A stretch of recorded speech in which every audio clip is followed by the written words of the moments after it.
Hey guys, welcome to the third installment of Caffeine and Cars. Swan Father and Big Josh here with you. What we're going to be doing, talking about everything going on with the car market, what's going on here at our store at Preferred Ford, and just talking about what's new, all right?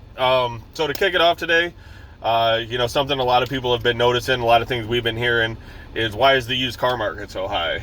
You know, because those prices have just been up, but also trade-in values have been up, and a lot of people are wondering why that is. Well, before I answer anything... Oh, yeah. Jeez, I'm Cheers. all over the place. Cheers. And then also I want to let you guys know we're coming to you today from a 2015 Lincoln Navigator that we have on the lot. Really beautiful car, really great condition. So if that's something that you guys may have interest in, please don't hesitate to reach out to us.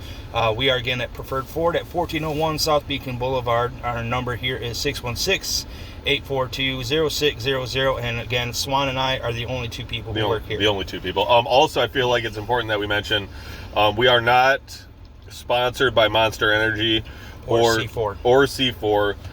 We are open to sponsorships. We've been getting asked that in the comment section why we aren't sponsored. So if any Monster or C4 reps are watching these, we're available. Just a heads up. So, market on used cars. So, previous to COVID, and every salesman at every dealership across the country will tell you, previous to COVID, we had numerous new cars on the lot. Right. I mean, we had on this lot, 150, 200? 150 to 200 new cars on the lot at all times. So what that meant was there was all sorts of inventory to choose from. And if we didn't have exactly what you wanted, no problem. We could go to a program in the Ford system, and we could locate another vehicle for you, and we could go ahead and trade for you, get the exact vehicle you wanted. Not an issue. Yeah, for nowadays, really, any Ford dealership within a 500-mile radius that may have exactly what you're looking for. We could search it by exactly down to color, equipment, everything that you're looking for, and make just a dealer trade. It would take us a day to do.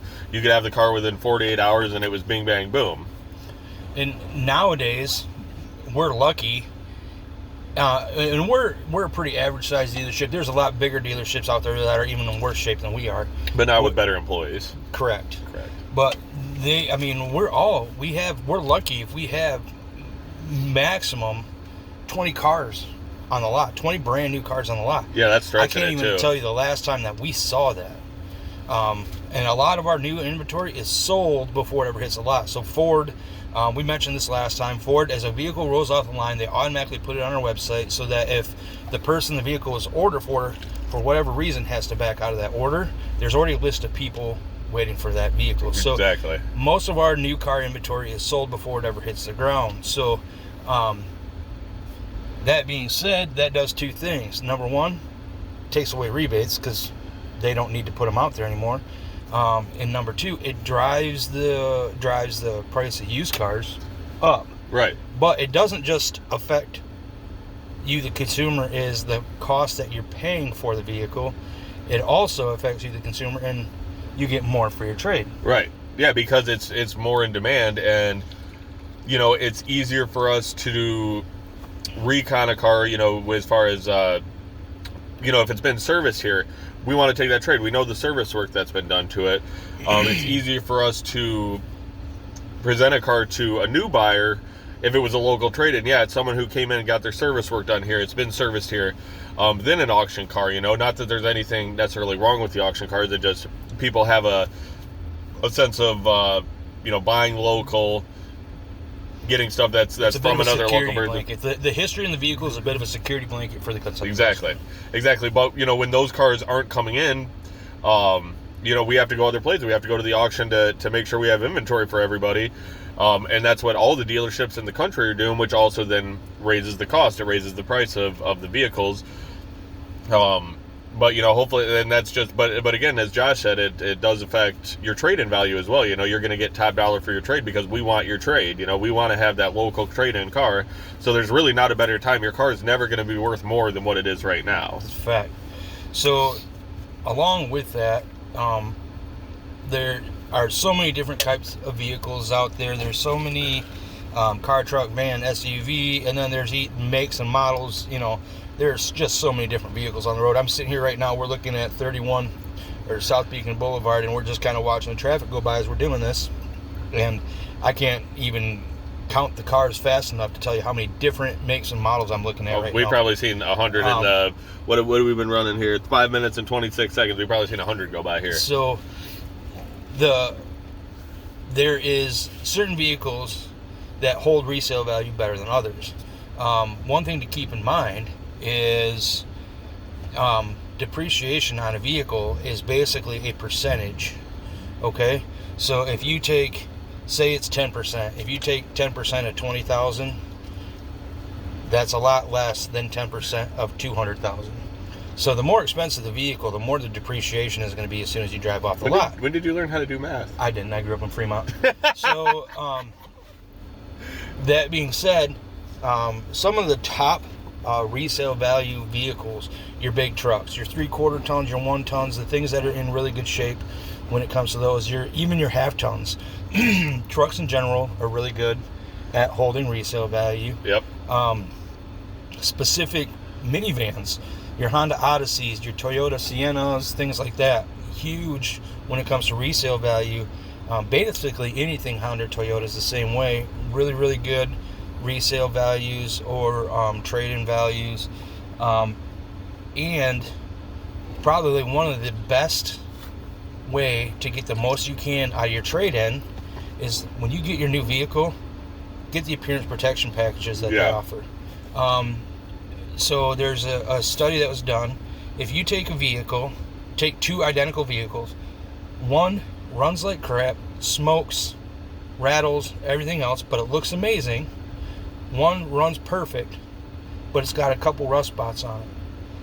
People are going to pay more for the one that runs like crap and looks better because it looks better. People are appearance buyers. So if it goes the same with your trade-in. If you want to sell your vehicle on your own or trade it in, get that chemical appearance protection, because when you trade it in, you're going to get an average of $1,200 to $2,000 more for your trade-in just because it looks better. Right, and that's, you know, not only it looks better while you're an owner of it, but that's less money that we're going to have to put into recondition, detail, fix paint spots, anything like that. So that's more money that's going to stay in your pocket. So now, question for you. How do you feel about hybrids versus regular gas engines? Well, I mean, I think hybrids are brilliant, honestly. You know, the way they have the battery motor working with the working with the gas motor. You know, especially if you're around town driving, you know, because the lower speed you are, the more battery power is getting used to get you around town. And I mean, especially with gas prices the way they are nowadays, I mean, it's absolutely insane. I think you really need to, if you're able to do anything you can do to minimize that gas cost, which also brings up the point. Tell me about it. I drive a diesel. Yeah, he drives a lifted diesel. Brilliant. He's brilliant. You know, some of the ways that you can save gas if you are just driving a gasser, using your cruise control is huge. You know, if you're cruising on the highway, just set that right in cruise control. It maintains that efficiency through your motor, so it's not going up and down and using more gas. A lot of vehicles now, even you might think, oh, I drive an F-150. A lot of vehicles have eco mode. Okay, I drive a F-150 with a 2.7 EcoBoost in it, which is helpful right there, but I've turned it on eco mode. I just drove it to New York City last month, and I got 22 miles to the gallon in a truck, in a full-size pickup truck. I mean, that's reasonable. Yeah, you know, that's reasonable. And along with that, go the speed limit through town. If you're coming through Grand Haven here, if you're on 31 or South Beacon Boulevard, there's a bunch of stoplights. Well, all the stoplights are timed. So if you actually go the speed limit through town, you might hit one red light down the road, but then you should catch majority of them green the rest of the way out if you're going the speed limit. If you speed from light to light, you're going to get caught at every red light. So just go the speed limit. It essentially saves you time because you don't got to keep starting and stopping, but it really saves you fuel in the fact that you don't have to keep starting and stopping. And then also on the highway, if you go the speed limit on the highway, like I like to drive over a little bit because I'm impatient. And he's still late for work every day. So I just get out and go. And I will notice sometimes that there are people who will just line up behind a semi or just line up in general. If you're in a line of traffic, that airflow is going right over top of everybody. So you're saving fuel mileage just based on wind resistance. So just a few things there that people can do to help save some fuel mileage. And it's another thing, stop eating the Twinkies. These things hurt fuel mileage. Yeah, and when you're busy doing that, you can't focus on actually how fast you're going. You're distracted. Fact. No distracted driving. There you no go. distracted driving. Well, I think that's all we got for today, Big Josh. I would agree. You guys have a great Memorial Day week. We'll talk to you next week. This is Swan Father Big Josh, Caffeine and Cars Vol.3.